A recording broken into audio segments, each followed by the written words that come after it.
Recorded live on the North Coast, Scotty does a show with guest SIERRA Snodgrass.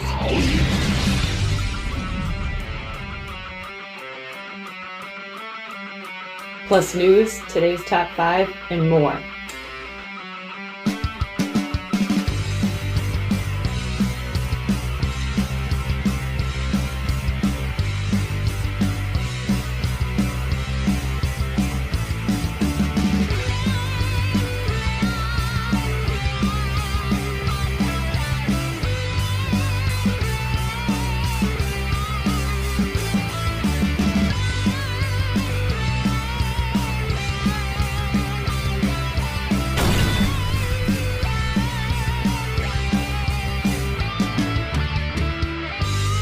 And now, working on Mysteries Without Any Clues, Scott Marion. All right, what's up, everybody? What's happening? What it is? What's going down? What's the word on the street? Welcome to the show, here where we keep our ears to the ground and our fingers on the pulse of what's happening in today's society. I am your host. You can call me Coach. You can call me Scott. You can call me Coach Scott. No reason to call me Sir, unless, of course, you owe me money. Mr. Marion, if you're nasty. All right. Real quick, I just want to get out of the way a pun intended big thanks to Big Mike Eli for coming on the show. Again, if there's one theme, we have a lot of running themes on the show here, which we're going to get into today. Making impact across different walks of life, even if you're in the same, realm, fitness. Again, him being into the bodybuilding realm, me into the combat realm, to be able to really talk about mutual respect and really making an impact both ways. And in the end, if you look at the results that his athletes have and my athletes have had, whether you're looking to get on stage and pose, or you're looking to get into a cage and fight, or you're just looking to change your body and, quite frankly, just live longer, those results don't lie. And he's a hell of a guy, and to qualify for the Mr. Olympia at 47 years old, as a guy that's in that same age realm, inspiring for sure. So again, anybody out there that's looking for a really, and I can't stress enough, he made a big note to talk about, even though he does have that bodybuilding background, he'll train anybody, whatever their goals are. So if you're not necessarily don't want to have that type of physique, but you just want to, again, just better yourself, you can't get any better than looking out for Big Mike. So again, thank you for coming on the show. Awesome guy, a lot of fun. And I didn't really know the full story of how he injured himself and came back. So that right there. In the MMA world, Chris Weidman, we did the Fight Companion where he broke his leg. He actually just put a video up today or a couple days ago from when we're taping this, where he's actually walking on his leg by himself, 100%. Again, I don't know if we'll ever see that guy fight again, but at 37, 38 years old, by the time if he gets back into the octagon, just to be able to compete, I don't know if we'll ever see him fighting for a title again, but just to be able to see the guts and determination that it takes to get up, first and foremost, just to do that at all, and then to come back after an injury, it's definitely inspiring. So, for anybody out there that thinks you can't do it, or I'm too old, or I'm too tired, or I'm too behind, or I'm too sore, or I'm too whatever, take it from one trainer to another, which I have one sitting right here again today. We've heard it all, and the bottom line is it's time to get to work before it's too late. So all the excuses in the world, again, when you have somebody that can share that kind of story and that kind of experience, let's bust our butts and get going. So which brings me to, again, talking about some current things and bringing things back to the MMA world. I've been doing my best to avoid talking about this guy, but there's a lot of people that are asking me about it. Jake Paul. Jake Paul and Tyron Woodley have officially signed to box today. I'll say this. If Jake Paul was fighting Tyron Woodley from 2016, he won't last 60 seconds. But he's not fighting Tyron Woodley from 2016. Dana even said this today on the Mike Swick podcast. we've talked about it here, and I've talked about it to my athletes. When the chin goes, the chin goes. And I'm not saying necessarily that Tyron's chin is gone, but it's clearly not the same. As of this recording, Jake Paul is the betting favorite. They're supposed to be fighting at the end of August. I hate to say it, I am going to be watching that damn thing. I don't want to, but I am curious. Jake Paul knocked out Ben Askren, who clearly, if you look at just the way that Ben weighed in, Ben got paid, and God bless him, he got paid. Tyron recently on his Instagram just said he's getting the biggest payday of his life, and this is going to be the easiest fight of his life. I don't know about the latter part of that, but of course, as a wrestler, as an MMA guy, of course I'm going to be rooting for Tyron. And it goes a guy that's a little bit older. Of course, I'm going to be rooting for Tyron. If I had to put money down, I just think Jake Paul's going to win the fight. I hate to say it, but I think he's going to win the fight. I think that I think Jake Paul is being absolutely brilliant at how he's handling this. Why? 5 years ago, I didn't know who the hell he was. I really didn't. I kind of, although here I am doing my best to really infiltrate and do what I can to YouTube. I understand he comes from that background. I understand he comes from a Disney kid background. And he is a shining example of what I've done to explain to my fighters of it does not matter, not necessarily, whether or not you win. What matters is everybody's paying attention to you. And the last thing you ever want to be is as a fighter that puts all your time and effort in and busts your ass. And again, we do. Every gym that we go to, there's nobody that outworks us. And that's a fact. So if you're going to bust your ass and be the fighter on the card that gets forgotten, not today. You can't just rise up on your merits today. You can't do that. You have to draw eyes to yourself. Sounds like somebody had an idea on how to do that. It still does. Don't worry. There's a lot more coming, guys. So he's a shining example of that. And the bottom line is, I'm talking about him. People that don't give a shit about combat sports are talking about him. And he had a great point when he said and confronted Dana, why is it that you're right, I don't have the resume of your fighters, but I'm making 10 times as much money as them? The reason why? Again, I'm talking about him, and I'm going to tune in. I'm going to watch this damn fight. So, and again, I want to be clear. I am rooting for Tyron to take his head off just because of I understand and respect the guys who and the women who just grind it out, come up on the way up. Somebody like third time I mentioned her on the show, somebody like Olivia Shore, who grows up on a wrestling mat here in Ohio and beats boys and places on the podium at state. Somebody like that, you better believe I'm going to root for them all the way up. And ironically, she should be a household name over somebody like Jake Paul, but she's not yet anyway. But in the end, if she decides to get into a sport like MMA, even again, she's a good example of having this great pedigree, this great resume. And I mean, she might be Olympic champion at some point, but she's not necessarily going to have the same eyeballs that Jake Paul does. So, and again, in closing, involved with that, I wish Tyron the best. I don't. If I had to bet and put money down, I'm going to bet on Jake Paul taking this fight, unfortunately. Which brings me to the next step in the MMA world. Of course, the Conor Dustin Poirier trilogy fight is coming up next month. A lot of people have been asking me my feelings on that as well. I'm taking Conor in this fight. And the reason why I'm taking Conor in this fight is because Conor McGregor, without a crowd, is a different guy. And we saw that in that fight with Poirier. We've seen it so many times in his career. Famously, I've even talked about here on the show, when he fought Eddie Alvarez, Eddie, that whole camp was talking about, I'm going to move to my left so I stay away from that left hand of Conor's, and I'm going to move to my left and I'm going to wrestle. Move to my left and wrestle. Watch that fight. As soon as the fight starts, what does Eddie do? Moves to his right and boxes, and got lit up bad.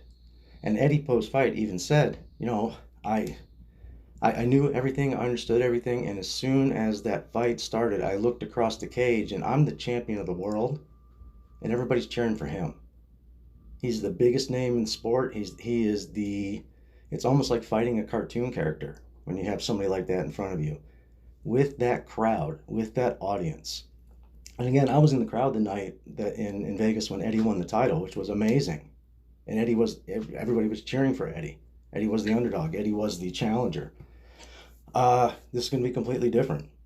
When Dustin beat Conor in this last fight, Conor looked like a different guy, but the biggest reason why he looked like that is he didn't have 15,000 people going apeshit for him. And it's different. In that sport, it is different. In combat sports, say it over and over and over again, you're going to have to go out there and you're going to have to fight this guy. You're going to have to go toe-to-toe with this person who's no bigger than you. And if you don't handle the pressure, and that's what Conor's the best at. Conor's the best at getting the eyeballs on the fight. And some guys can't handle it. Cowboy couldn't handle it. Eddie couldn't handle it. Dustin in his first fight with Conor couldn't handle it. Now, again, I'm a fan of both of those guys. I have some of Dustin Poirier's hot sauce in the fridge right now. I've got a bottle of Proper 12 over there on the bar. And I want to support fighters outside of the cage. I just hope that I want to see a 5-round war, something that Conor has I believe only done once in his career, has gone 5 rounds and won. And I believe that was against Nate. I would love to see something like that, but it's a fight game. Anything can happen. And I love Dustin Poirier. I think he's amazing. I think Conor wins that fight. I think Conor then ends up fighting Charles Oliveira in Brazil. And I think Charles is going to beat him there. I just think Charles is just too good. But it's hard to say. But again, things can change in the fight game. I am going to be picking Jake Paul today. That might change between now and the end of the fight. I really wish I didn't have to say that. And I'm going to pick Conor in the trilogy fight with Dustin. But that all being said, we could see the exact same thing again. If Dustin and Conor had just fought with a crowd and we had that result, I think we're going to see the same thing again. But Conor's just a different guy with a crowd. So, anyway, that just kind of brings everybody up to speed as far as what's going on with the MMA world. And again, there's a lot of things, moving parts as far as things coming up with fights over the summer. I'm really excited, moving forward, training with Robbie. I gave him a shout out in the last show. This kid he's a tank. And it's nice to have the freedom to kind of come and go more or less as a free agent until we actually get our full-time training center. Again, I don't want to be too cryptic on that. I have there's some awesome stuff coming up with that. And some people are really, there's some awesome stuff coming up with that. And when that happens, having somebody like Robbie kind of lead the charge as far as really getting back to having a full-time team. I can't imagine having a better kid in the front there. And again, whether or not he fights doesn't matter to me. And I said it to him just this morning when we were training. What matters to me is he teaches. And he's a great kid, and he has a bright future ahead of him. And whatever. And by the way, he corrected me. He's not a structural engineer. He's a mechanical engineer. So I was way off on that. He made it very clear that he's the guy that wants to take apart moving things and see how they work. In particular, his goal is to work on roller coasters. So really cool. Interesting. And again, that's a beautiful thing about how lives kind of intersect in different walks of life, whether you're into fitness and combat, music, art, entertainment, all of that. It really doesn't matter. Having common ground, whether you push weights or not, doesn't matter. It's just really, it's fun, which, kind of brings me to my opportunity to bring in my guest today. When again, having the opportunity to meet people and be inspired. I talked about how Big Mike was inspiring when he was in here. Quite frankly, when Officer Sumter was in here, that still, in my opinion, that's going to be the one to beat for a while. But to learn something and really feel for somebody and feel for their situation, but then there's also the creative side of it too. Being an artist, being a writer, being that type of person. There are times that I'll have concepts and stories and characters and things like that in mind, and believe it or not, I don't always hit the bullseye when I'm outlining characters and designing things. Sometimes I'll be doing some sketches and things, and maybe it doesn't fit exactly right, or there's just something that's off.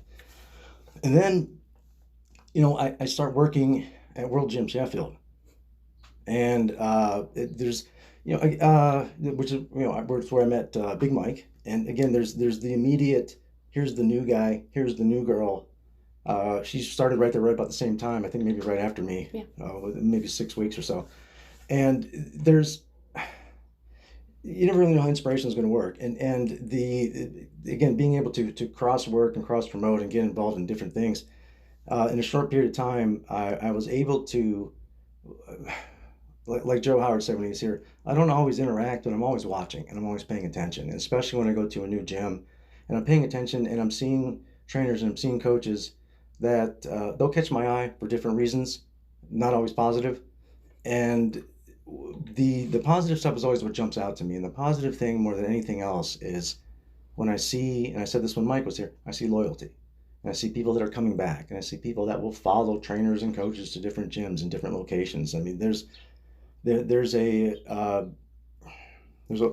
something to that you even if you're not making $1 million a year, like some of the trainers that I knew in Beverly Hills and stuff, you have that loyalty and you have that, and that's where the results come from. And when I met Sierra, I mean, obviously Sierra is one of the ways to the best describe her is she has a presence, and I mean that in the most complimentary way that's out there. There are people that enter a room. When Mike was here, I talked about when I got to meet Schwarzenegger. I mean, you talk about a guy whose feet don't touch the ground when he walks. There's just a presence, and the first thing that I really noticed about Sierra was there was that presence, and whether it was a facade on the outside or you're overcompensating, but she definitely walked with a strut and a confidence, and the confidence comes from hard work. I know this sounds like it sounds like a broken drum around here, but when you have reps and you keep putting that time and keep putting that effort and keep putting that work in, that's where that confidence comes from. So that was something that emulated. And when I was in my second season at Elyria Catholic, I had an opportunity to take those kids, and again, some of those kids I'm going to have on the show here. We're going to have a very special reunion show for that. I'm looking forward to having you guys on. That's going to be fun. Well, yeah, it's going to be fun. Especially because none of us are attached to the school now. But those kids, when I took over that team, we were training at the field house, a wrestling team training at the field house. So having the opportunity to take them out of there and take them into World Gym, we had a relatively small group exercise room there, but the good news is I only had a relatively small team. So being able to train in there was awesome because I could close the doors. I'll share this. The biggest reason why I had to get those kids out of that field house at Elyria Catholic is I've got these teenage boys on the wrestling mat doing everything I can to get these kids to focus. And here comes the track team. Bunch of girls wearing track outfits going over to the other side of the gym and they're exercising. How the hell can I have those kids, focus? So what I'm getting at is here, it was always a back and forth and a challenge with me to keep those kids focused. There were, I believe, 3 occasions, 2 I know for sure, that I had Sierra come in and do. And again, Sierra, she grew up. She didn't grow up on a wrestling mat, in the environment that I did. She didn't know anything about wrestling. She didn't know anything about grappling, but she knows about training. She knows about the body. And she had those kids in that room. And I was just making note of this the other day. When she was in there, it was the only time that I ever saw those kids with 0 pushback. Nothing. There wasn't a we don't do it that way, or I don't want to, or I can't, or I'm sore, or I didn't, and believe me, I heard all of that. I didn't see any of that. There was no questions asked. Now, was it because there was a young pretty girl in the room? Or was it because there was a young pretty girl in the room that could push more weight than them? Or a combination of? I don't know. But what I'm getting at is those kids and those parents trusted me. And they if I brought those kids and those parents in here, which I'm planning on to, their feedback means the world to me. Mm-hmm. And for me to have a trainer, and there's Eddie was another one that which I'm hopefully gonna be able to have him on the show here soon too. Mm-hmm. I was able to completely turn my back and not have to worry about whether or not my kids were going to be safe, whether or not they were going to, most importantly, improve, because that's what we were there for. We're there to prepare them, and they were going to learn something. Mm-hmm. And I didn't have to worry about any of that. So from right off the bat, although we always got along and clicked right away with, I guess you could say frequency for those. We just got along. It was a very easy relationship from the beginning. Yeah. Seeing you take those kids and beat the shit out of them in a fun way. Yeah. And then when you came back to train with them again, they got excited. They looked forward to it. Mm-hmm. Probably for the two reasons that we talked about. I mean, it was fun for me. So again, I always say this every show. I could sit here and just praise all day long, but the thing that made the biggest impact for me right away was just seeing you impact with those kids. So again, without further ado, welcome to the show, SIERRA SNODGRASS. Welcome. Thank you. I'm You're super welcome. excited to be here. Good. Yeah, it's first time you've ever done anything like this, right? First time. Okay. First time. Well, I always make the joke. You always remember your first time. And I mean that as far as the impact that you made with me on those kids is what, quite frankly, made me want to be your friend. Mm-hmm. I wanted to work with you and train with you, but I wanted to be your friend when I saw, holy shit, these kids are responding. Because for the biggest reason, at Elyria Catholic, it's a Catholic school, kind of on the chopping block quite a bit. Yeah. And make no mistake, I'm willing to bet that those boys probably talked about you amongst themselves, or probably not amongst the rest of their classmates. Probably not. You know what I mean? Right. Probably like a little secret that they kept, maybe. Mm-hmm. But that was beautiful. That was the beautiful thing about it. And I was just making note, and I've seen the results you've had personally. I've seen the results that you've generated with your clients. SIERRA comes from a bit of a powerlifting background. Mm-hmm. You were, and again, I'll put words in. SIERRA was not always focused on health. No. That's fair to say, correct? Not at all. So in high school, you were kind of the opposite of that. In high school, I absolutely did not want anything to do with fitness. The farthest I could go away from gym class was that I was safe if I was away from gym class. And it started to catch up with me in high school. And I always, when I was young, it was always, oh, your metabolism. I didn't even know what metabolism was back in high school. I was just like, well, it's just this thing that young people have that keep them skinny. And I got into a relationship that then got me very comfortable, and I had a boyfriend who had a car and who had money, and at that time I had neither. So he bought me all the food I wanted. My parents came from a very healthy nutrition house. They were very big on their organic foods and healthy foods, and I didn't like that. You could taste the difference between processed foods and foods that have a lot of sugar in it compared to organic foods. So when I could get away from as much of that stuff as possible, I could. So we're talking Taco Bell twice a day. Just, yeah. Mm-hmm. It tastes so good. Yeah, no, I know. It just does. Doesn't it though? It does. There's just something about it. It's a dirty thing. It is. And you pay the price. Oh. It tastes so good. It's so good. Okay. There are certain things that I once a year. I maybe twice. If it's a challenging year, I'll do it twice. I go get the Big Mac meal. Okay. I smash a Big Mac meal. Number one, the biggest size they have. Don't care. Again, it's when you get to the point of calories in, calories out. Mm-hmm. You know what I mean. You get to a level of fitness. In particular, when I say level of fitness, what I really want to focus on is body fat. Correct. That's really where people that. That's the best gauge, I guess. Yeah. When you get to a level of body fat that you're comfortable, you can, 5 pounds here, 5 pounds there. You can fluctuate fairly easy. Decide, guess what, we're going to have a piece of cheesecake today. Mm-hmm. Okay, cool. That means the next day and a half, wean it off a little bit and everything. It's a marathon. Right. So getting to the point of calories in, calories out is always the challenge. Yes. So you had the boyfriend, and Mm-hmm. I'm assuming he was big as well? Yes. Okay, that's Yes. normally the way it goes. It's Yes. pretty rare that you'll see one out of a couple that is fitness oriented and the other one isn't. Yeah. You'll see it sometimes, but it's rare. Mm-hmm. At least on the fringe of being, fit. It's, when you see somebody who competing or because you competed in competitions and shows and things, you've done things like that. Yeah. If you had somebody that was, say, the exact opposite of that, like an unavailable addict or something, it would make it as challenging as possible. Right. It would be very difficult for that relationship to work. Yes. Okay.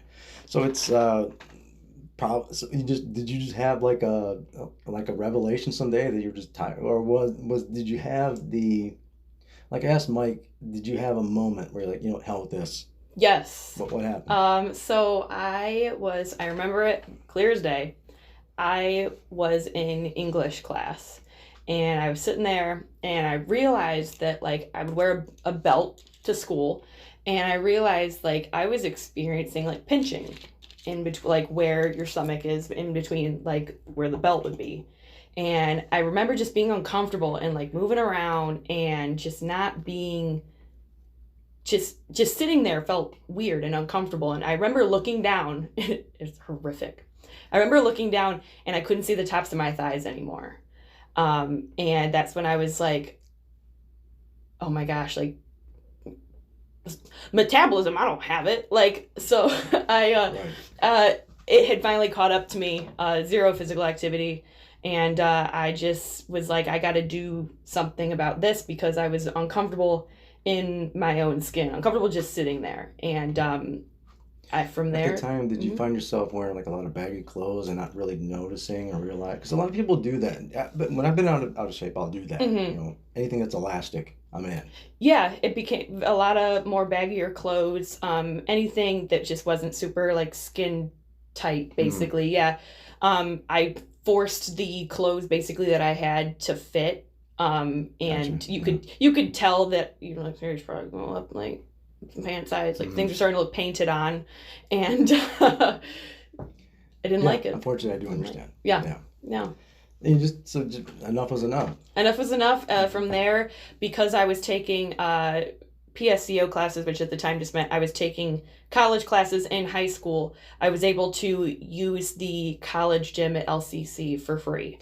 I remember telling me that. Okay, right on. So I started going with a bunch of friends at the time that wanted to work out as well, and I started going like once or twice a week. There was really no organization as to what I was doing.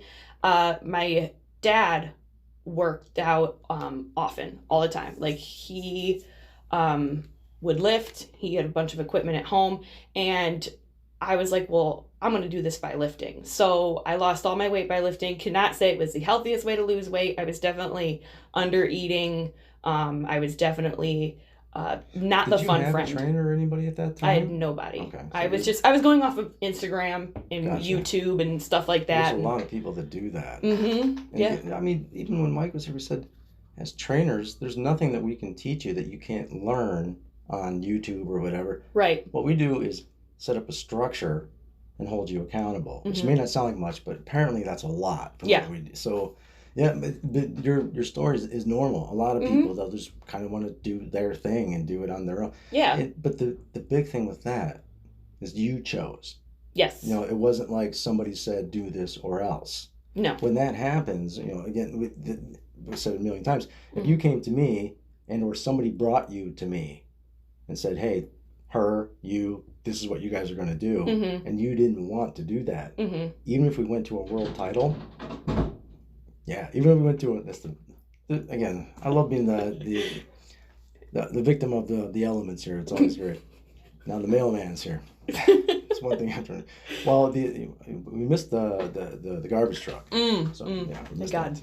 Well, one thing, it's another, and again, but I got some exciting news coming up about things coming. So let's go. So what the hell was I saying now? Choosing. Oh yeah. So again, even if we went all the way to a world title, you're going to resent me. Yeah. Because somebody forced you to do it. You see it all the time with kids.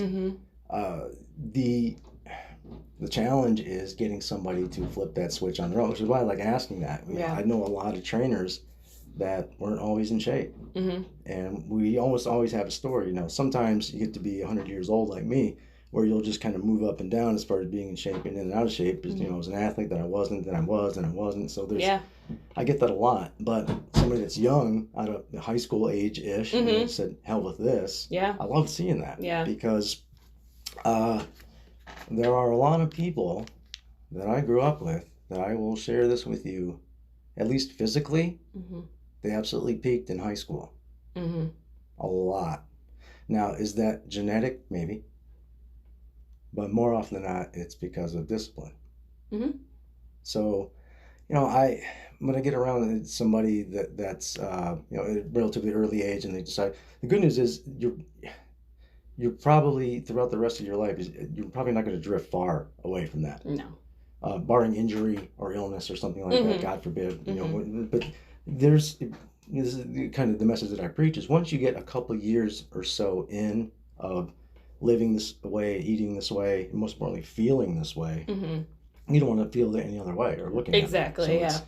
So again, credit you for doing that at a young age, because I know a lot of people that weren't necessarily athletes in high school. If you're an athlete in high school, it's sometimes easier to being athletic. That's an advantage that we have. Yeah. But somebody who was not, to flip that switch just near the end of high school or post high school is awesome. Yeah. I've grown up with a lot of people that, case in point, will in their 30s or something decide that they want to switch. And sometimes, some people do peak in high school, but sometimes I see some people that in their 30s and sometimes in their 40s look better than they did when they were a teenager. Yeah.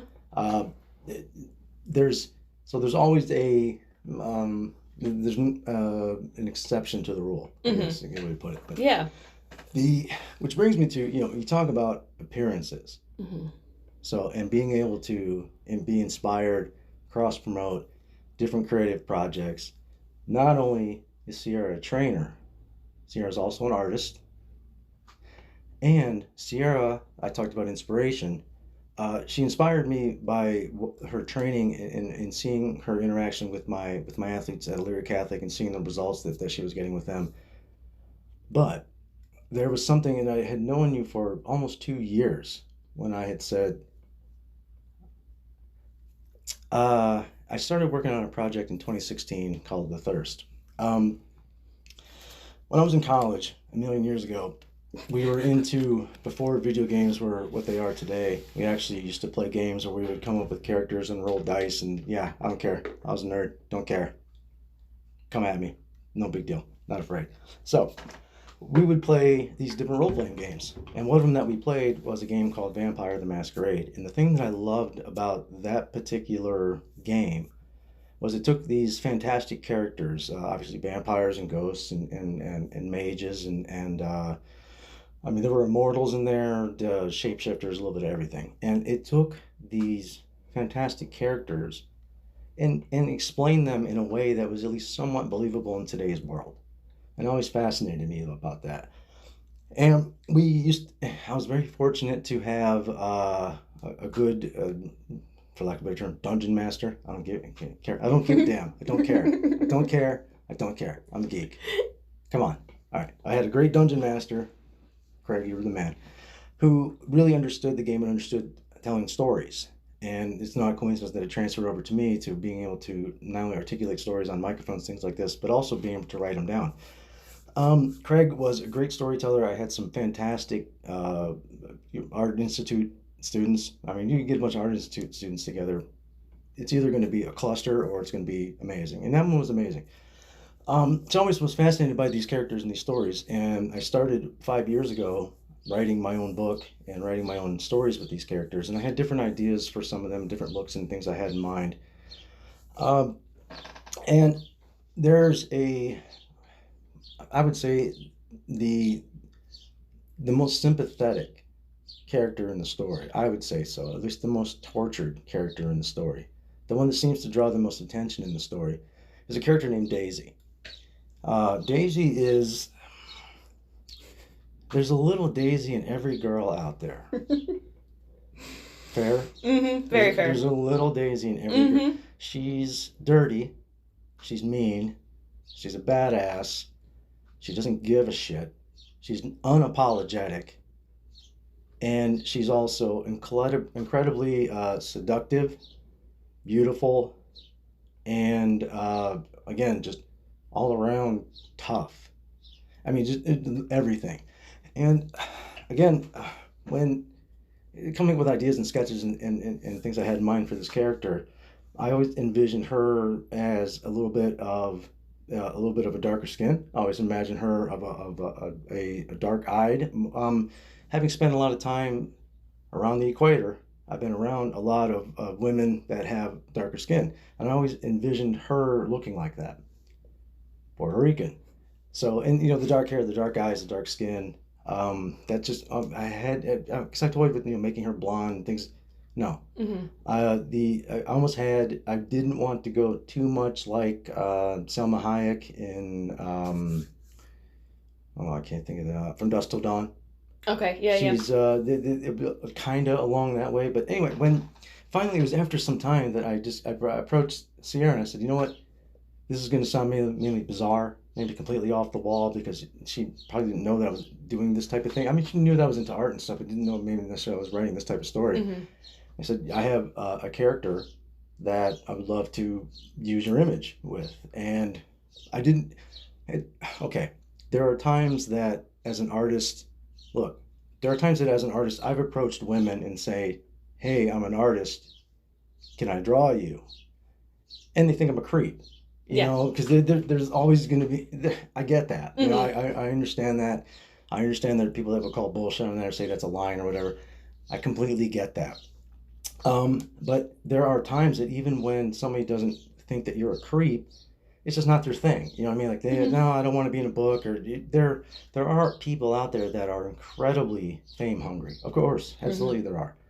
But there are some that don't have anything to do with it. So I didn't know what kind of reaction I was going to get, and of course it was she couldn't have been more excited about it. Yeah. So Sierra is the inspiration, at least from here up.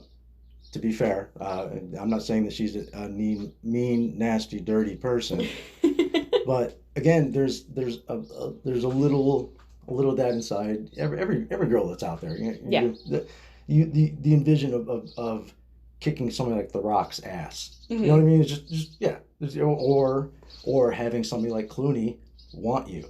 You know what I mean? There's always that power of the strong badass woman. But the beautiful thing about Daisy is she's tortured. So I kind of took that, and then I don't want to give too much away, but there's a little twist almost like with Rogue. You know, Rogue from the X-Men, who she's a beautiful woman, can't touch the man she loves. Right.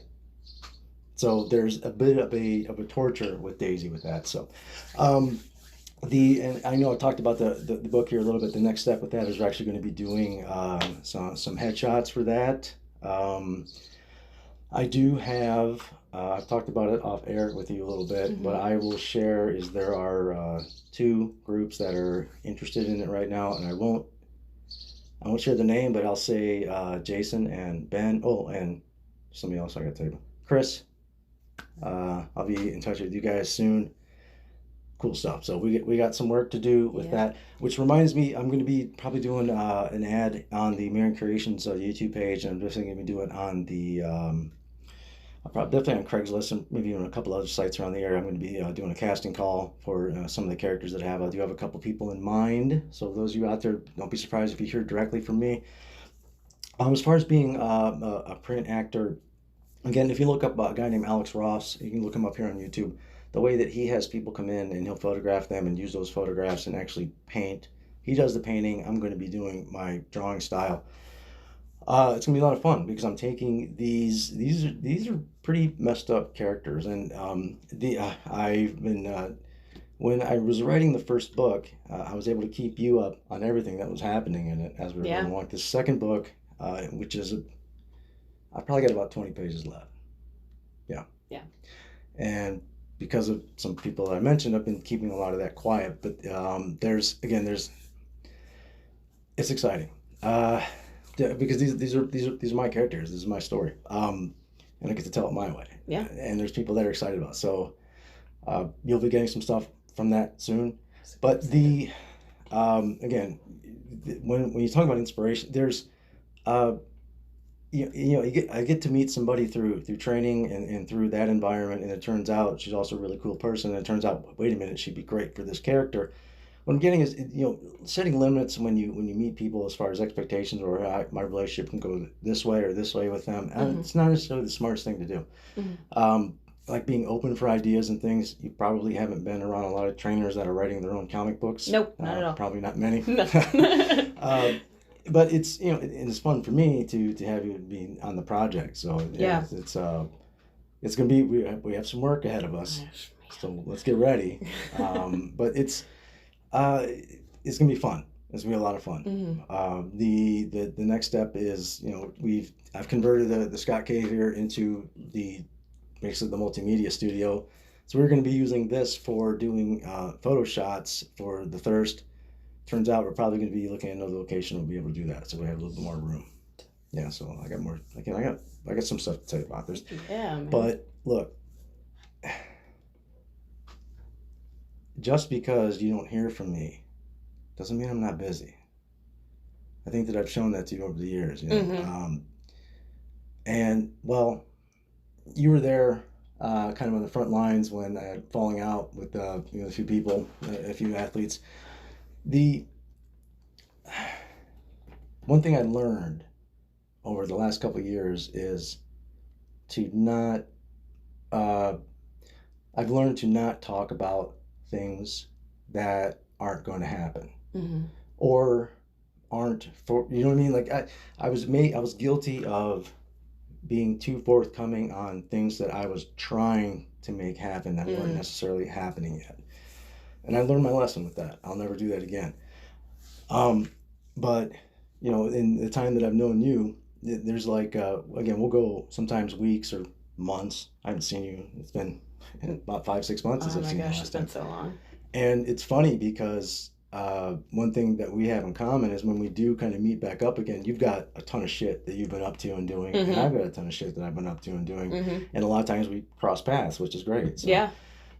Which with you have, let's get into that right now. You're still doing the personal training now? Yes. Okay, where are you at now? What's going on with that? So I am in downtown Elyria. Okay.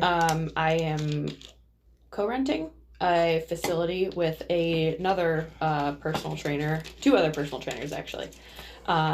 It's a little private training studio called Lift with Liz. It's owned by Liz, and are they online or are they? Yes, she's online. Yep.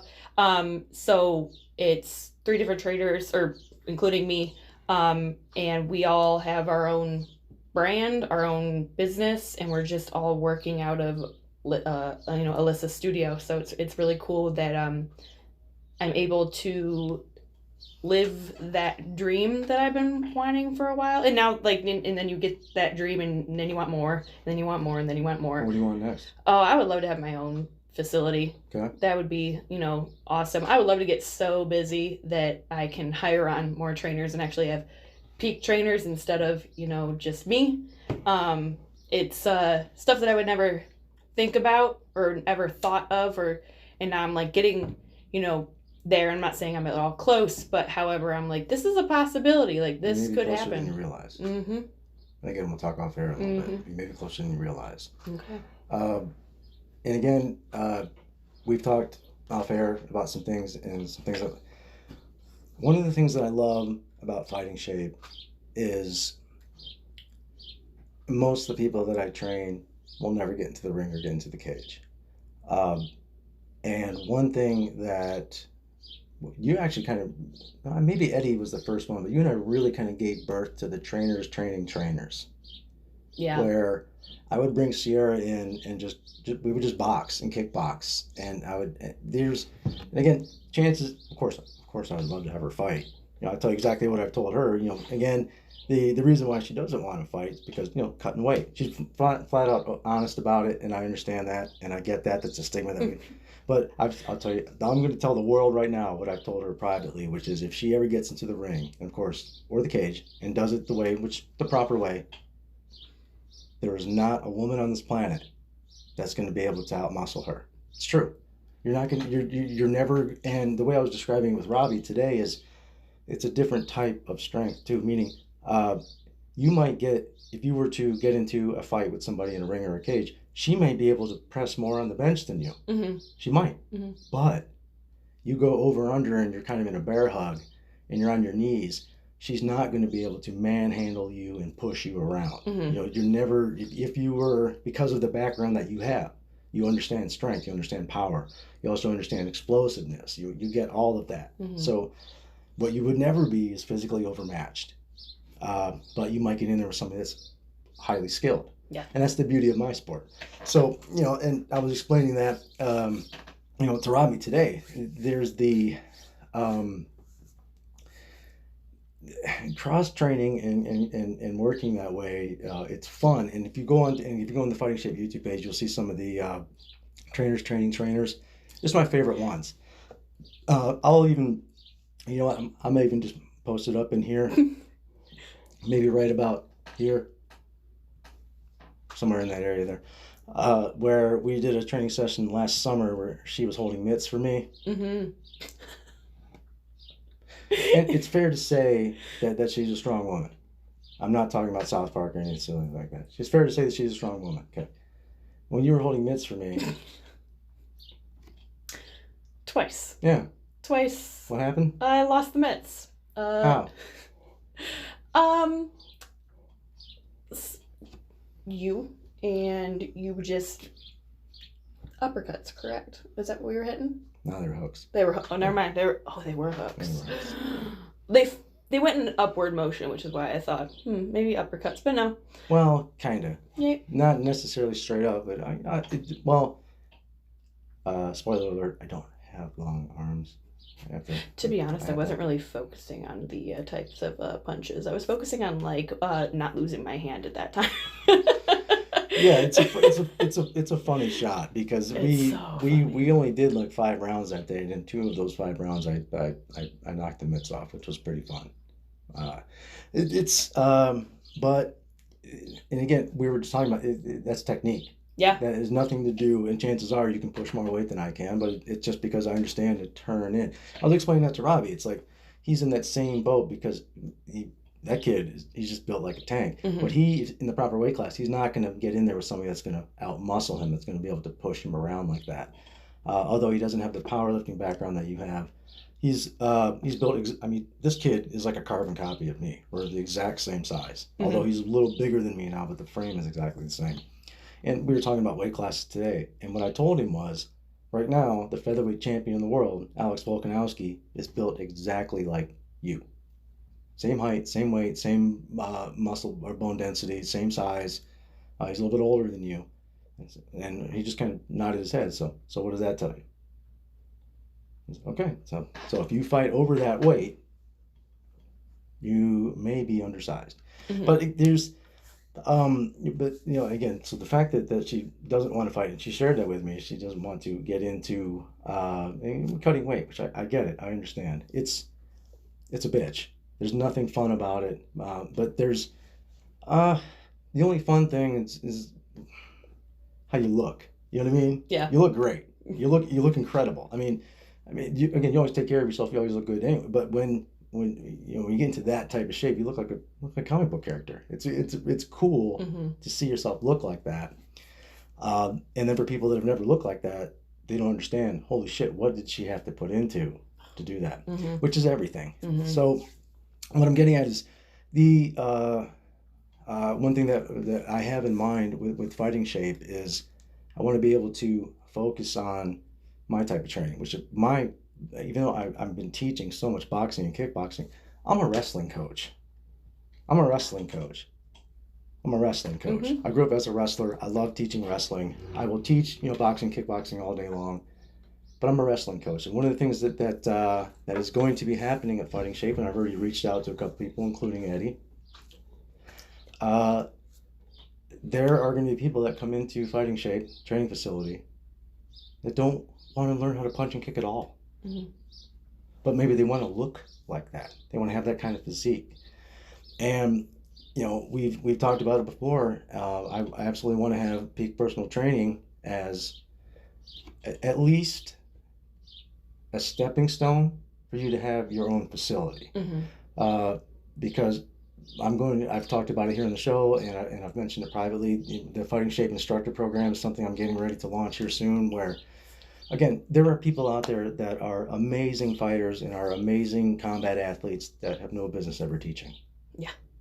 And then there are some that are their resume for their athletic career, but incredible coaches. I'm looking for more of those people that are going to be professional, people that are going to understand how to really motivate and teach and train somebody.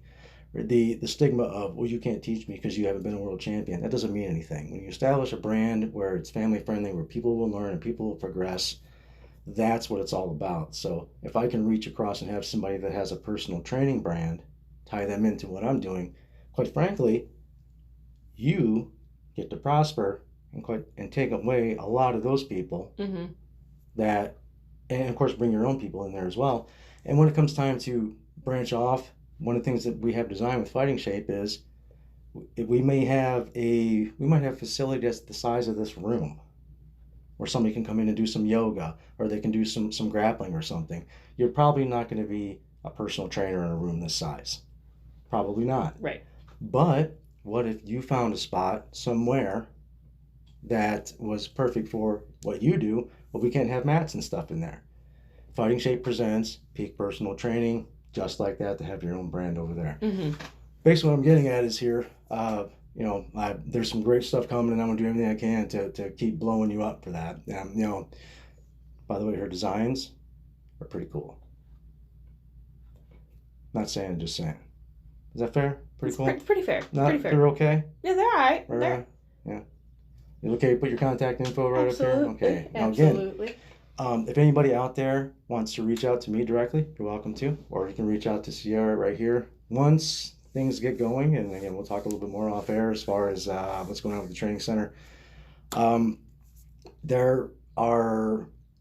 know what's going to happen. As soon as those doors open, it's going to be a million people that want to get in front of me, that they want to coach and teach and train, and they're doing this and that. I already experienced that at World Gym. And again, that was another learning experience for me, as far as Joe Bachman was right. Keep your inner circle small. Yeah. So as far as people that I would turn to for that.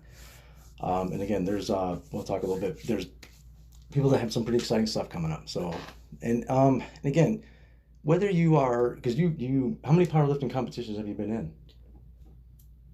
4. Okay. 4. Yes. When's the most recent one? Right before COVID. I competed at the Live Large Fall Brawl in November. It's November 2019? 2019. Okay. Yeah. Before the world went crazy. Oh, yeah. Oh my, it's so long ago.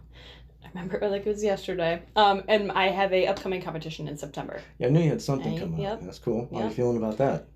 I'm doing it for fun. It's it's one of those things where I've gotten stronger. Mike said that. Next thing you know, he's winning the damn thing. I know. Mr. Olympia. Not saying, just saying. Just saying. Yeah. Yeah, it's one of those things we're just doing for fun, and I'll be. Which competition? It is the Never Forget USPA powerlifting meets in Columbus. It's going to be on 9/11. It's a good charity event, good cause. Anybody out there in C-Bus, can people come out and watch it? Oh, absolutely. Okay, so yep, it'll be open. If you're in C-Bus and you're in that area and you want to see some badass work, come on, see my girl right here. I'm telling you, that's awesome. Yeah. So, as far as preparation for that, how's it going? It's going okay. Like I said, it's just more for fun. When I competed in November, I trained really hard for months, and my body just was worn out by the time that the meet day came. I was actually sick the day of the meet, and now I remember. Yeah. Very sick the day of the meet, and I think I just finally pushed it to that limit. Obviously, my immune system could not keep up, and competed sick. And since then, I've gotten stronger, and it's just more of trying to beat like my old self, trying to beat those last PRs that I set at the last meet. How are you doing with that? They're all beat so far. Atta girl. Yeah. So Right. so you, by 5 pounds, by 10 pounds, Doesn't it matter. doesn't matter. It's. Doesn't matter whether you win by an inch or a mile. Mm-hmm. That's Go exactly ahead and it. write that down. Actually, come on. Go ahead and write that down and see if it comes back. No, that's awesome. Yeah, super Yeah, exciting stuff. Good. Well, that I'll be September. It's a Saturday. I'll have to see. That would be fun to that'd be fun to cover. That would be fun to cover. Ooh, we'll talk. Okay. Yeah, I think that would be. Yeah, well, I mean, clearly I've been going off the deep end with this audio visual stuff over the last year. Well, Sierra was around when I was coaching at Leary Catholic when I started making these videos on a phone that was this big. Mm-hmm. And now we're staring into 4K HD. This is ridiculous. Yeah, when I walked in here, I was pretty shocked. It's different. It's isn't it? big step from what you originally started with. Well, as we preach, it's a process. Mm-hmm. We preach it in what we do. When I started converting this room, this isn't not anywhere near exactly what I had in mind. Mm-hmm. But everything is always a touch and go. I just talked about, I'm going to need new cords for this. And there's always, because again, I'm the only idiot that's doing this by myself. So far. So, when I'm in charge of this and that and this and that, and by the way, when I spend 3 days editing this stuff, but I love it. I'd be lying if I would do this. I'm not getting paid for this. Not yet. I want to. But again, the whole purpose behind this was to have a place where I could bring on great people and talk about cool stuff. But most importantly, I got shit to sell. So I want to be here to talk about it. It's, speaking of which, shit to sell. I shouldn't say the word shit. Artwork to sell. How's things going with that? Because, I already teased it a little bit. Sierra is... what's the Instagram for your artwork? It's Blazin' Babe Creations. Blazin' Babe Creations at Instagram. We'll put it right up here. And we'll put up a couple examples of some of her work here too. I love it. And I'm sure it's very... but you have people, you have some pretty loyal collectors. Oh, yeah. And it's like when you have a look and a style it's very unique. Mm-hmm. And if I didn't really know you and I walked into World Gym and I saw one of your pieces hanging up there and there was just a sign that said somebody that works here painted this, I would know it was yours. I would know in 5 minutes that was yours. There'd be nobody else there. Like, yeah, of course she's the one that did that. And when you see her work, you'll be able to understand why. But when you have a look and a style like that and you get people that are just avid collectors, it essentially become a sponsor. Yeah. So it's pretty awesome. Super awesome. It was. I originally went to school for art. That was my first semester of school. I was really that was my passion before fitness, and it started all in high school. It's not that it was. It still It is. still is passion, now. But yeah. So Yeah. It doesn't go away. It doesn't go away.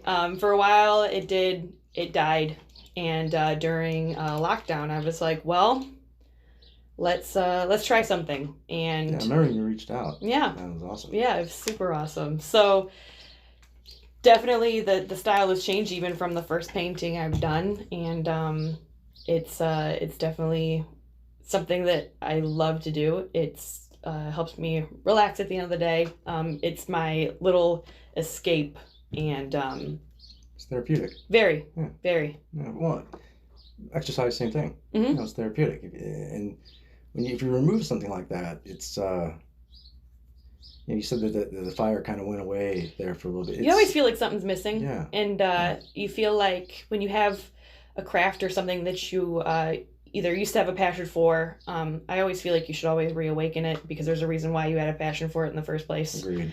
Yeah. And definitely my art has changed from what I originally have ever done. I liked working with pencils and markers, and now I'm working with paint and canvas instead of pencil and paper. So it's super cool where it's gotten, and it's it's one of those things where just like how art is, where you either love it or you hate it. And I've got quite a few people that love it and quite a few people that maybe don't. But it's that's how it is. It's art is very subjective. And I've had people actually reach out to me to change some of it to make it fit more of their what they would want. And I will tell you, I did a piece and to fit that criteria, and you want to know, it's still sitting in my room collecting dust. How about that? Isn't that funny? So I also learned not to sell out, not to stick with what you want to do. So I've heard stories like when my friend Joe was on here, the comedian. I've heard stories about, somebody will write a show or write a play or a movie or something, and then by the time it's ready to get broadcast, here comes the focus group. Here comes the people that, if you're trying to do a show that's funny or a movie that's funny, here comes the focus group who's nobody in that group has ever told a joke ever in their life. And they're going to tell you, how to change this and edit this. And, I've talked about it before that as an artist, I can create with a figurative gun to my head and a stopwatch. Okay, I need to get this done. And I've had success with that, but it's not the passion. No, it's not something it's something that you're truly into and love and create from the ground up. I said before, when I create something like that, I don't want to sell it. Yeah. I want it to have a price tag that's so high that I don't have to sell it. And that's how I should feel about every art piece that I create. So I understand what you're saying like that. There's just times you're just kind of, you know what I mean? Yeah. Just going through, but sometimes those people, they'll pay. Yeah. And if they pay for it, well, there's, again, sometimes people ask me like what my rates are as an artist. I work more into how much time I've been putting into this piece and when do you need it. If you called me today and said you need X, Y, and Z piece and you need it by tomorrow, so I have to not do this podcast, not do the next podcast, any other projects I have going on for the next day I have to forget. But you're going to pay a premium for me to do that. Yeah. So there's always that, but I don't like working like that. I would rather have, the new piece that I'm creating, the downtown Cleveland piece, which is it's going to look like this. Yeah, it's going to be awesome. I'm aiming for the end of August for that, but the good news is if it takes all the way to December, it doesn't matter. Yeah. I have time. So that's always, it's going to be a better piece because of that. So I feel you on that. Kind of working against the clock can be a bit of a challenge, but you have, I know that you've done quite a few pieces. Have you put together a show? No, not yet. Definitely looking out for doing that. So would love to have some prints made and definitely sell them at a show. Yeah. So you haven't done that yet, huh? Have not done that yet. Okay. All right. So good to know. If only you knew somebody that could assist with something. If only. Well, now that I know that what you're looking out for, I'll make sure that you. Thank you. Please pass the word on. Out there. I appreciate it. I have some of the greatest guests in the world. All kidding aside, Sierra really is one of my favorite human beings, and it sucks that I haven't seen him in so long. But it's great. It's let's talk about the thirst for a minute. Okay. Without giving too much away, this is my first experience really creating something with again, it's risk and sounding redundant, my own characters, my own story, my own flow, and everything to it. As a writer, my goal is and when for those out there that haven't written a screenplay, writing a graphic novel is writing it out like a screenplay. You have the characters going back and forth with their narration, their dialogue, but you also have to describe what's going on in the scene. This is are you interior, exterior, day, night, what's happening, how many people are there. So it reads almost like an instruction manual to a degree. It's not like a novel where you can get into somebody's head and really dissect the scene and get into intricate details. So this was new for me, writing in this particular style, and the feedback that I was getting I couldn't have been happier about, in particular from you, which you would say, and other people close to me would say, "Wow, it just feels like I'm watching a movie." Yes. So that I mean, that couldn't make me feel any better because, of course, there's always the ulterior motive where we want to be able to, you guys know who you are, look into animation, live action, things like that for the story. Um, the character of Daisy, which again from here up at least you represent, because she's she's a tortured soul. Mm-hmm. If you were to again, I don't want to give too much away out there. Mm-hmm. There's at least one big reveal for her, Mm-hmm. and I mean, I'm all about the reveal in the story, but it can hit a point where if you're having a 130 page or 200 roughly a 2 hour movie, you can't have 4 or 5 plot twists and big reveals and stuff. You can have one, maybe two, Right. and I have two in the story. I mean, of course, you always have to have something dramatic in the third act and things like that too. But the feedback I was getting from people, in particular you, when the reveal finally happens for Daisy, that's obviously going to be it's an impactful part of one of the most impactful parts of the story. That's also going to be a difficult one to take some pictures of. Oh yeah. Now again, this is where I get to be an artist and have some creative license and things like that. Again, I don't expect you to, I don't give anything away. There's a lot. This is an adult story, ladies and gentlemen. This is an adult story.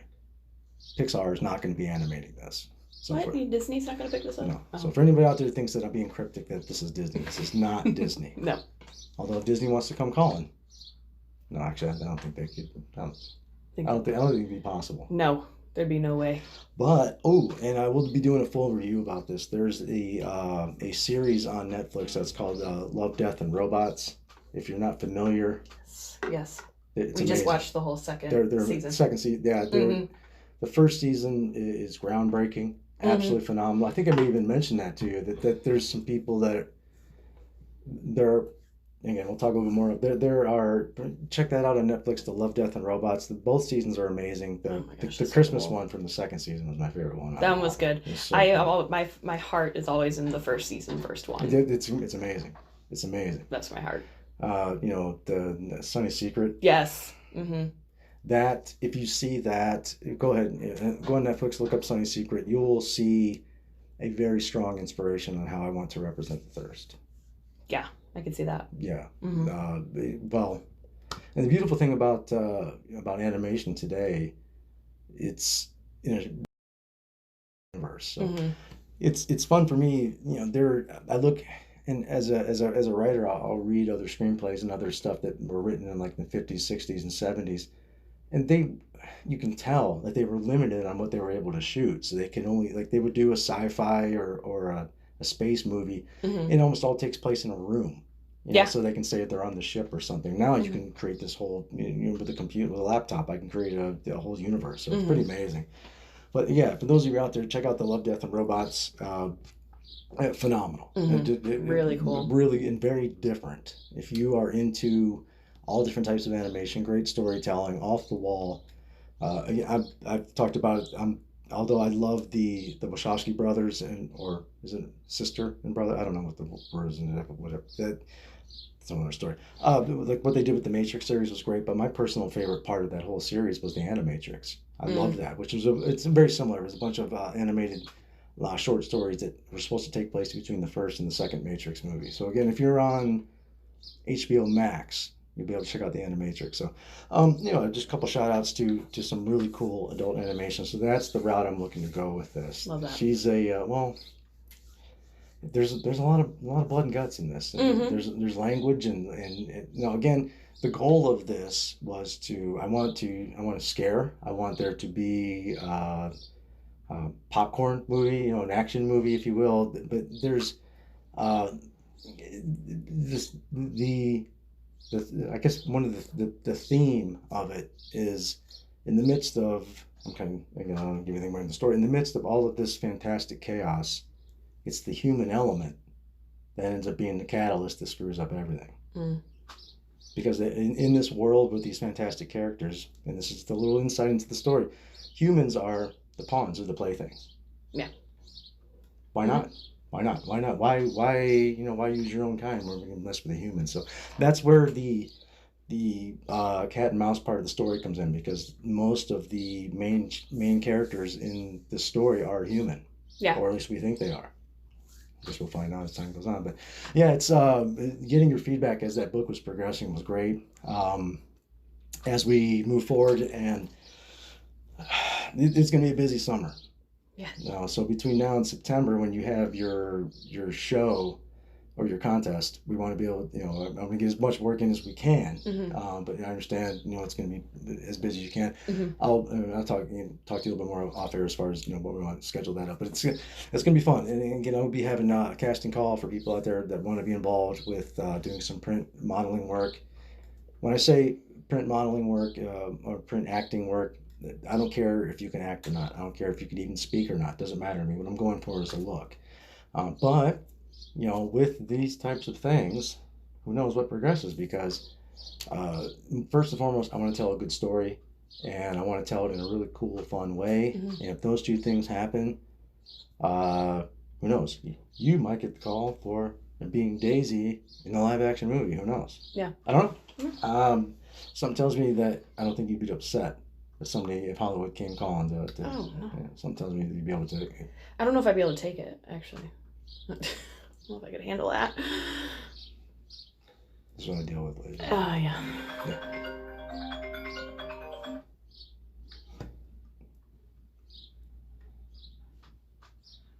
That wasn't me. Okay, we'll just go ahead and keep that quiet. But it's a beautiful thing. Again, we are at the mercy of the elements and our cell phones. I turned it off. Sorry. Popular, Hollywood. That was Hollywood. Somebody's ears are ringing. But if anybody out there is interested, that was creepy. Hollywood came calling. I guess so. Well, again, hey, this might be the Daisy, right? But I mean, you're the inspiration for Daisy right now. So whether or not, now again, make no mistake, if somebody comes and they start cutting checks and they want to buy it and they want to put fill in the blank starlet in there, darn. Man. Yeah. Well, I'm going to be probably one of the characters in there too. I'm probably going to be Casey. I've talked about that though. I think so. I represent myself a lot in him. I think that kind of comes across, but I think it would just be fun. Yeah. But again, that, and I don't have to pay somebody else to do it either. That's true. Yeah. That, and I being an artist, what matters the most to me is just just telling a good story and representing it and rendering it in that photorealistic style that I have. I might actually even just do it all in black and white. I haven't made up my mind yet. I might do it all in black. I've been thinking about doing it all in black and white except for the blood. Oh, that's cool. I think that might be something fun. That's really good. I like that. I don't know. Could be cool. We'll see. But that's the beautiful thing is, the next step. First book is completely done. Second book is almost done. And I've got some basic sketches done for a storyboard. So we're going to be using that as an outline to get into. The goal is to, my assignment is 10 fully rendered pages. And or one or two above or below, as long as it's a consistent scene. Okay. So that'll be, I got to figure out which one it is. I have a couple in mind. I'm sure you can imagine a couple that are there. So. But again, it's if there's a theme for today, it would be when you meet somebody and come across somebody and they can inspire you in one way. Sometimes they can completely inspire you another way. And I've said it a million times that although I love Fighting Shape and I love teaching and I love training, I love doing this podcast and I love everything, all these projects, things that I have, it might be the thirst that becomes the biggest thing that I do. Yeah. It might be. I don't know. And if that's the case, awesome. And if we could trace that back to the day we met, who would have guessed? Right. So it's fun and cool to see things progress like that. And most importantly, the reason why is because being open. Well, cool, let's try that. Or, hey, I like her. Or, hey, I like him. And I like what he's doing. But one thing I did want to say to you, and one of the reasons why I really wanted to get you involved with Everybody Have a Fighting Shape is because I would love to see you train high school kids. Yeah. The little bit that I've seen you with them, I've said this to mutual friends we have off air, that I love the fire that you have, and to compete again, doing it for you. That's awesome. I love watching you train. I love watching you train others, in particular, adult women. And when you train, I love seeing that. I can't tell you enough. When I saw you with those kids, and I saw the way that they were responding to you, I got a lot of pushback from those kids. A lot. Except for the days that you were in there.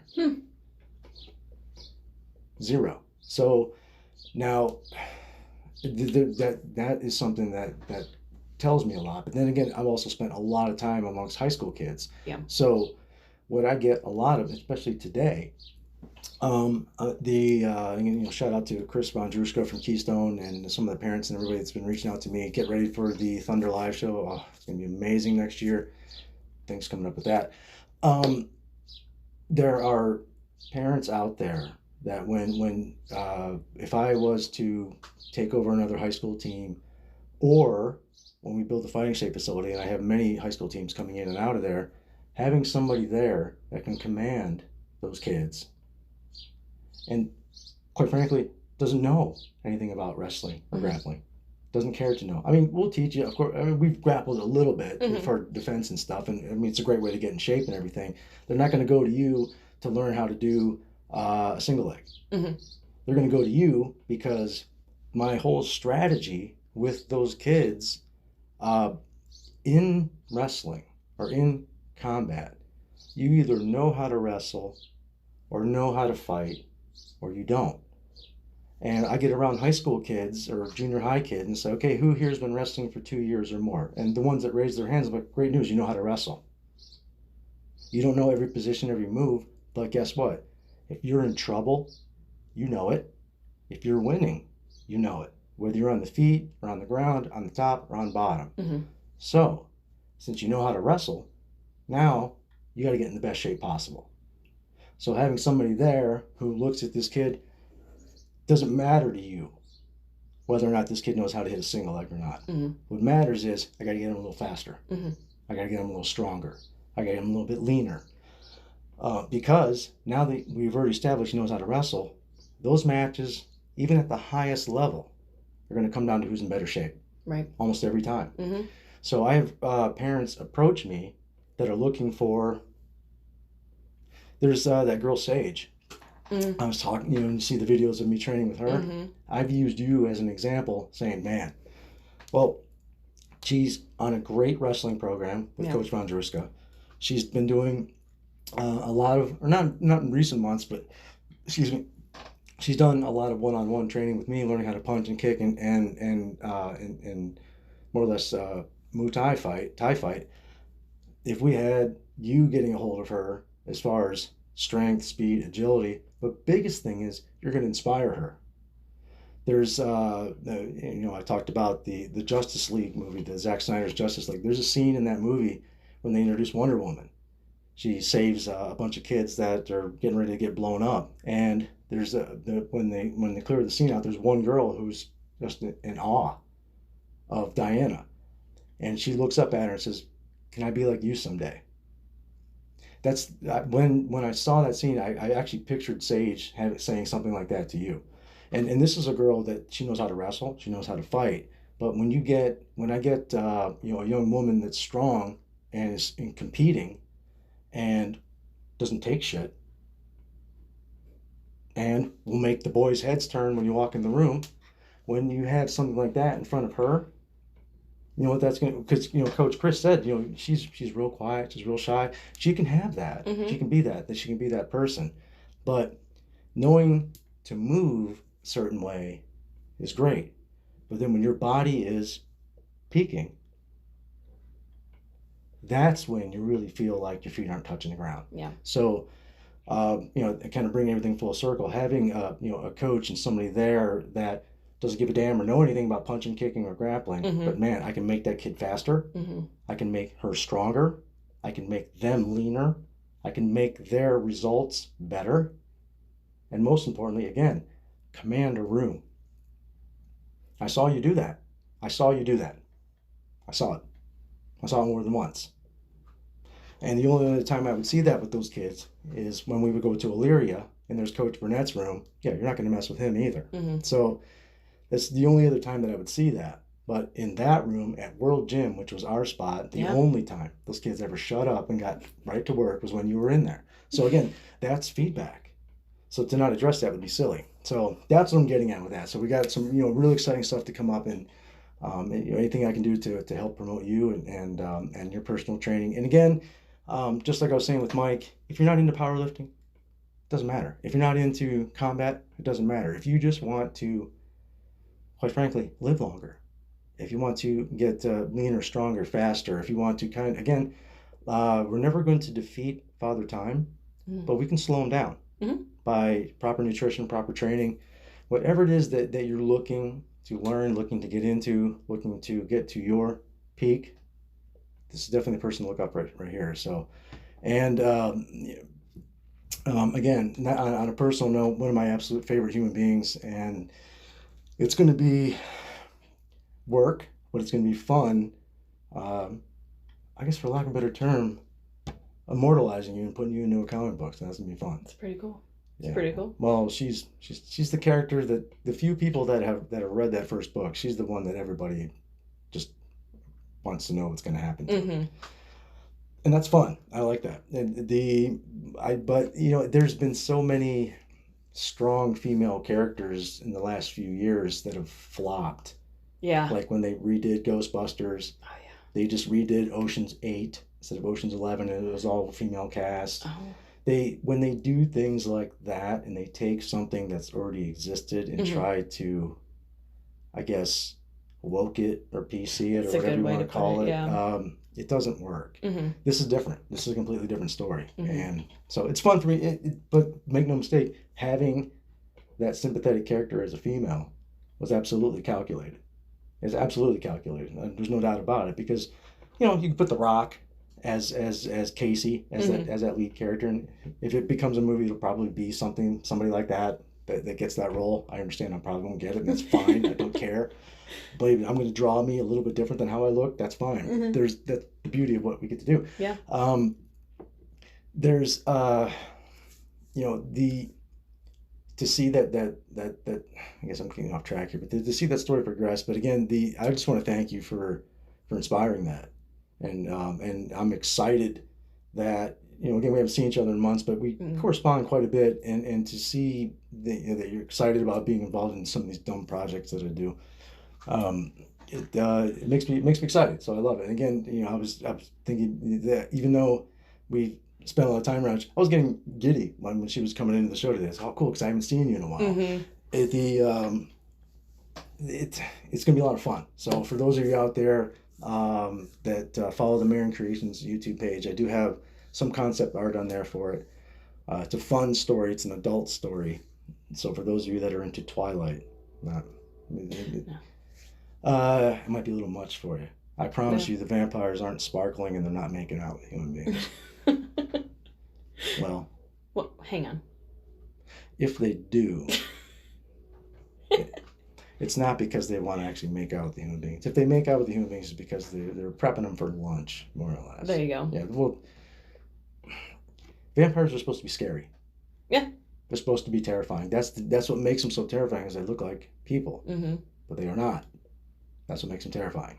So I'm going to get back to that. I think I did a pretty good job so far, from what you've read. It's fun. I want to have the comedy in the right spot. Yeah.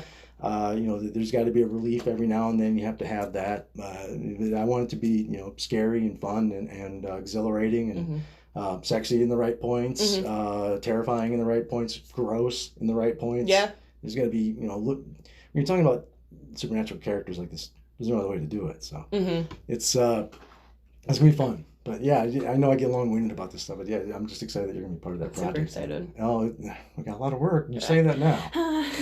You say that now. I've gone 5 months without seeing you, and we do have some serious work. Once again, you guys know. Yeah, I got some work to do. But it's, I don't know who coined the phrase, but when you do something you love every day, is it really work? Right.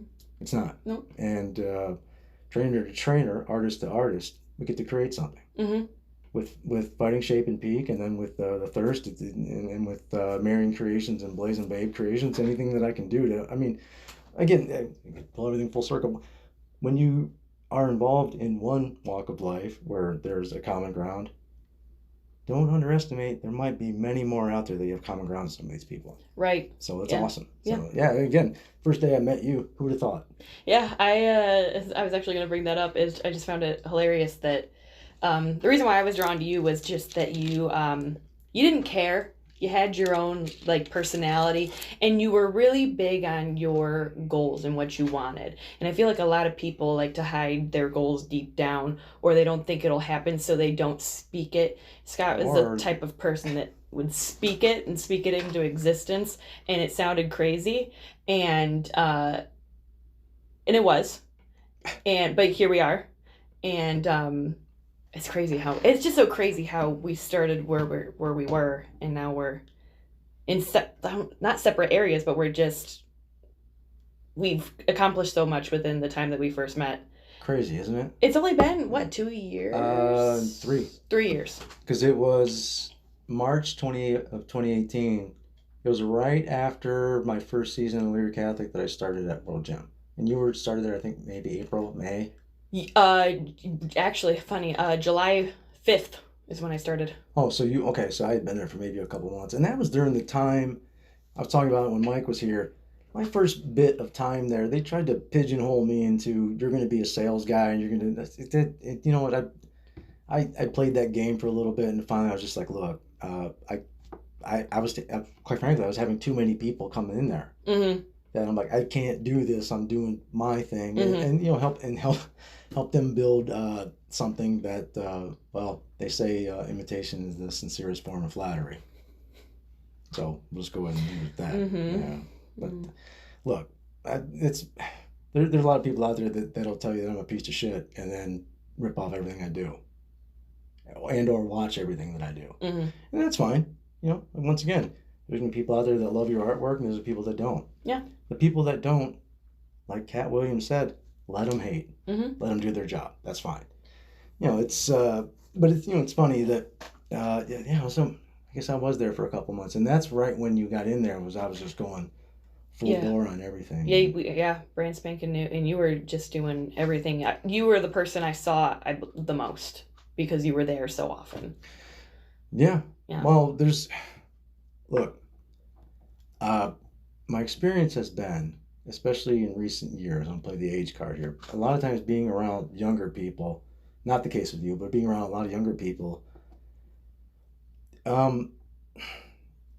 I've grown up with conveniences, but because you're younger than me, you've grown up with more conveniences at a younger age, because Right. you just become accustomed to it younger. You know, Mm-hmm. the idea of VHS tapes, you missed that. You know, you missed that because it was just before you were here. So what I'm getting at is, you know, there's always going to be a progression. There's always going to be there's an instant gratification that exists today.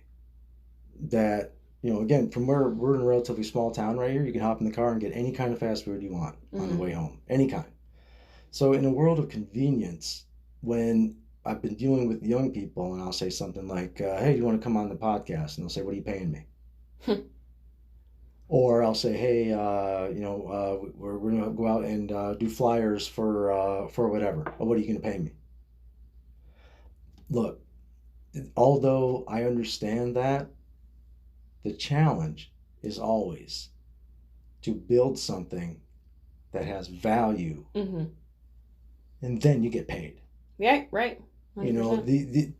You know, I've had some people be like, yeah, okay, you know what, I could pay you, or you know what, if we bust our ass and create something that's really incredible, Mm-hmm. the potential payoff in the end could be 1,000 times that. Right. But to try to explain that delayed gratification when it comes to, well, you understand it because you understand fitness. Yeah. And a lot of young people don't understand you know what, again, what I do today is going to pay off 18 months from now. Mm-hmm. This podcast right here, somebody might see it or hear it in 2025. You and or I together or separately might do something amazing between now and that time, and holy shit, wow, look at these guys, they did a show together. So it's hard to say. Like the show I did with Officer Dan, if there's one that I've done so far that I feel that could possibly go viral, it's that, because of the things that we talked about. So there's there's never really an absolute payoff. My payoff for this is I want to do a good show. Yeah. And my next show I'm going to do a good show with that one. Because just like when you want to have a good workout, you want to have a good set, that's the workout that you put in today, which you were specific to get in here so you could get a workout in at a certain time, but that's going to pay off in September. Right. So to try to relay that message to a lot of kids that grow up with, it's rough. Right. It's anything I want to see and or watch. Again, I've said it before, if I was 15 years old and you handed this to me and I could do everything, why would I chase girls? I got any girl I can want right there at my fingertips. So, or worse. So there's a million distraction things are going on, but there's also instant gratification. So, credit you for understanding that and not, again, there are people out there that they need this instant hourly wage, or I need this instant you got to pay me per show or something like that. Oh, when I get to the point where I'm having sponsors and stuff, yeah, of course I'll do that. And having a co-host or having a producer, which I'm looking for, or co-host. Just saying. When I have people that I can get involved with the show, that most importantly, the people that are going to listen and watch the show are going to enjoy and like, then of course I'm going to be able to pay them. But the way I'm going to be able to pay them is by putting on a good show that people are going to like, that are going to tune in and listen to and subscribe, and then guess what? The sponsors come in from there. So the instant gratification, okay, here's a couple bucks. But this person over here, what they're more interested in is, I just want to put on a good show. I want to put on a good gallery show. I want to tell a good, write and draw a good comic book. I want to do a great podcast. When you focus on that and not the payoff, that to me is what really art is all about. Yeah. Whatever your art is. Bodybuilding is art. That's what Mike said. Powerlifting is art. Drawing comic books is art. Creating a podcast is art. So, again, it's interesting for me because when we come from the background of being in a gym where you're known as just, juice heads, muscle heads, or any kind of nonsense, like, guess what? Again, Robbie, he's an engineer. Here you are as an artist and also as an entrepreneur. I'm a fine artist as well. So the stigma of being a cage fighter or being a power lifter or being that kind of a, grunt, for lack of a better term. Yeah. I like that that's going away. Yeah. And I like when that stereotype gets broken. So it's fun for me. Yeah. So, yeah, again, I can sit here and bullshit all day long. I do need a co-host, though. Let's talk about that. We got some things to talk about. Yeah, we do. Yeah, it's, again, I guess we're, well, yeah. No, I saw it and I was like, we're good. We're good. But again, I could sit here. I get people that come in. I could go sometimes 3-4 hours. But it's the most important thing is I get to learn and have fun. Yeah. So it's always cool. And thank you for the kind words you said about me. Though I appreciate that. It's for sure. And again, I learned a lot in the last few years as far as keeping people in the loop as far as things that I was working on that weren't happening. And I won't do that again, especially with fighters. But it's fun keeping you on the front page of things that I'm working on and stuff, because your feedback is invaluable to me. So I appreciate that. So I guess we'll kind of wrap it up here, and then we can, we got a couple minutes, but so September, what day is your competition again? 9/11. That's right, 9/11. That's right, 9/11 in Columbus. If you guys are down there, you get a chance to come check it out.